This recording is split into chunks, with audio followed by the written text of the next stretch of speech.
Everyone in India now wants to eat healthy. And the whole truth is about to make a lot of money from it, thanks to the moats that they've built.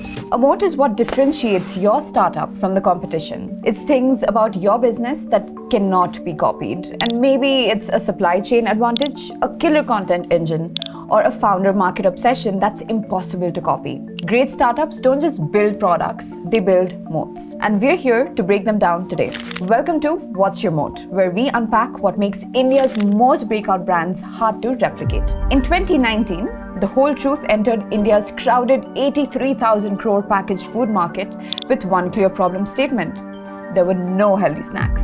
Nearly 4 in 5 Indians were protein deficient, and most healthy snacks were loaded with sugar, artificial binders, and hidden preservatives. So the company decided to launch protein bars and did something no Indian brand had ever done before. They put every ingredient that they used on the front of the pack with a tagline that said, "No added sugar, no preservatives, and nothing to hide." And that changed everything. In just 5 years, The Whole Truth is now present in more than 10,000 offline stores across 50 Indian cities. They grew 81% year-on-year in financial year of 2024 and currently enjoy a repeat purchase rate of 56% as compared to the 25 to 30% of industry average. The company is now valued at over 2,100 crores and is backed by some of the biggest Indian investors like Peak XV Partners, Matrix Partners India, and Nitin Kamath. And the customers still can't stop talking about their products. In today's episode, we unpack the 3 key moats that help The Whole Truth crack one of the most trust deficit industries in India. Let's dig in.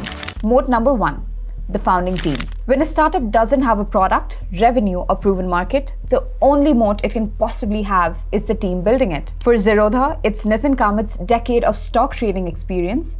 For Cred, it's Kunal Shah's experience building FreeCharge, and for Boat, it's Aman Gupta's sales experience at JBL. For The Whole Truth, this moat is unusually wide. Shashank Mehta, the founder and CEO of The Whole Truth, had a deep personal obsession with the problem statement. From fighting obesity as a teenager to trying out extreme diets and exercise routines without lasting results, Shashank had seen it all. Out of that frustration came a blog called Fit Shit, where he broke down food labels and exposed the loopholes that legacy food brands used to mislead people. His research-based posts soon started getting traction by daily readers, and these readers went on to become the early community of users of The Whole Truth. In fact, Fitshit is still the legal name of The Whole Truth Foods. Shashank also had over 7 years of brand and sales experience at Hindustan Unilever, so he already knew his way through operations, pricing, or GTM.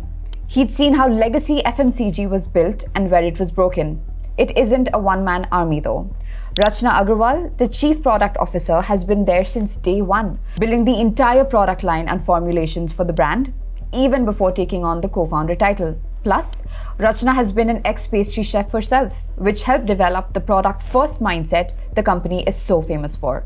Soon after came Samarth Bansal, a former journalist. Samarth was very clear that he didn't want to run clickbait campaigns. He wanted to set a high editorial bar in the industry through research-backed, transparent storytelling. The Whole Truth's content flywheel is famous for a level of editorial integrity that most competitors can only dream of. The founding team also onboarded senior operators, all with deep FMCG and operations experience. Together, they built a culture of honesty and high ownership. In an industry where early-stage burnout is common, The Whole Truth had zero attrition in its founding years. You can't hire this exact combination of expertise and experience. That is a defensible advantage. Moat number 2, in-house R&D and production.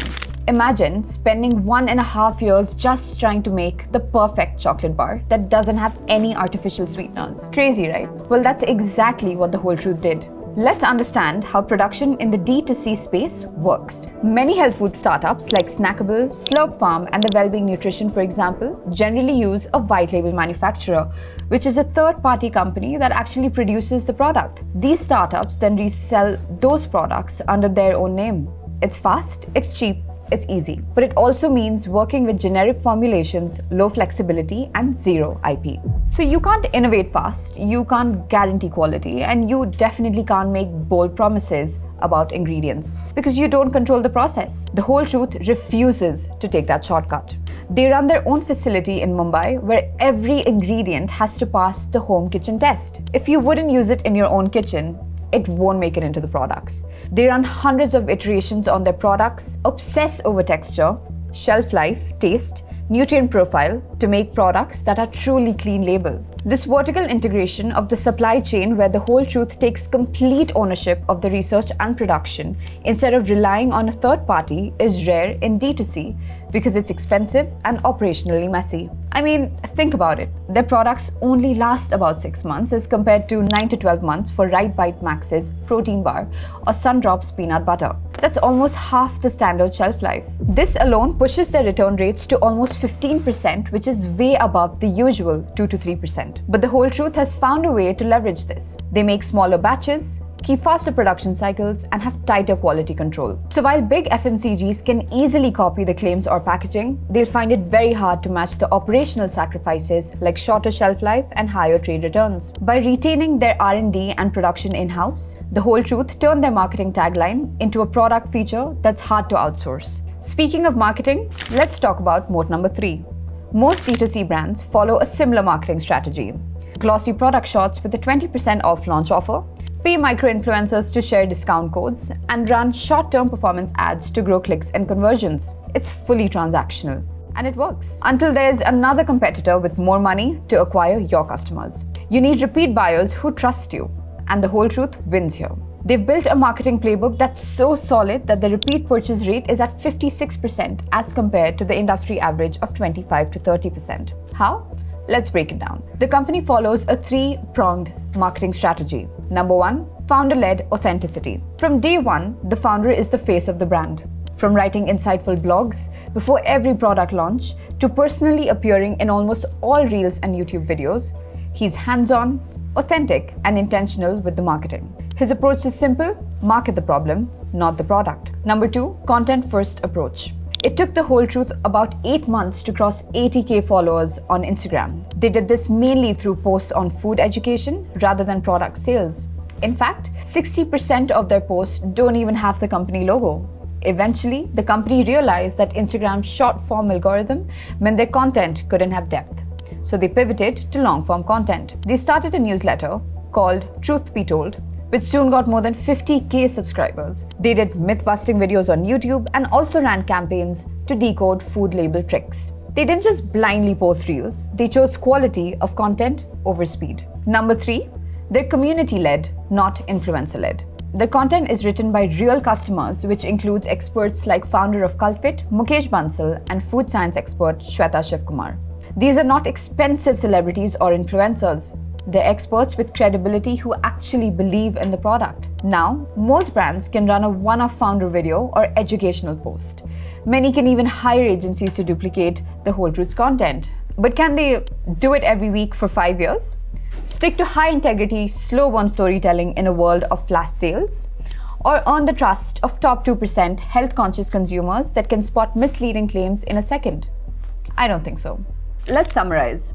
What makes the whole truth a brand that's so hard to replicate? Number 1, a founding team that shares deep alignment and values so strong that the company saw 0 early attrition. Number 2, in-house R&D and production which ensures complete control on innovation, quality, and ingredients used in the product. Number 3, a radically honest marketing strategy that builds deep trust and customer retention. However, these moats also come with real trade-offs. Their products have a shorter shelf life, higher price points, and require temperature-controlled logistics. And slower R&D cycles means they can't chase trends.